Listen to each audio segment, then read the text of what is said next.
En 2010, le ministère de la Transition écologique et de la cohésion des territoires et de la transition énergétique mettait en place un programme de développement des atlas de la biodiversité communale. L'ABC, donc réalisé, crée ainsi une cartographie des enjeux de la biodiversité à l'échelle d'un territoire donné. En 2017, le soutien logistique et financier donc, de ce dispositif est confié à l'OFB, l'Office français de la biodiversité, à Sainte-Anne. Ce projet a été amorcé pour la ville sur son territoire. Un sujet de Michel Depape. Alors ici, nous sommes sous la route La Trace du Prince, au niveau de la route de Le Récit. Et nous sommes ici, en fait, dans le cadre de l'Atlas de la biodiversité de la ville de Sainte-Anne.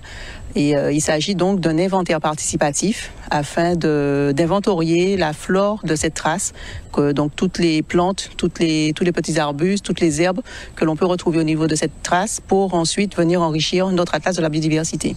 Aujourd'hui, le but c'était de faire un inventaire participatif pour la flore. Des grands fonds, venir ici dans le cadre de l'ABC de Sainte-Anne, amener la population à découvrir la flore et aussi aider dans les inventaires pour connaître la biodiversité afin de préparer l'Atlas de la biodiversité communale.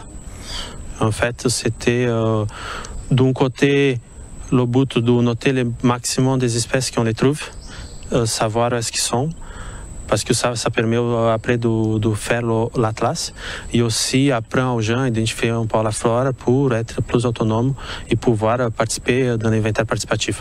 Et on a été invité par la mairie de Sainte-Anne pour faire un inventaire faunistique dans le cadre de leur atlas de la biodiversité communale que nous finançons, Office français de la biodiversité. On a vu plusieurs espèces, des fougères, plein d'espèces d'arbustes, de litières, des orchidées.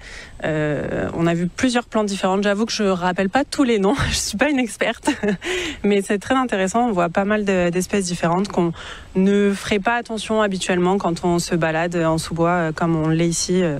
Donc là, c'est intéressant de pouvoir prendre le temps et de bien analyser toutes les espèces.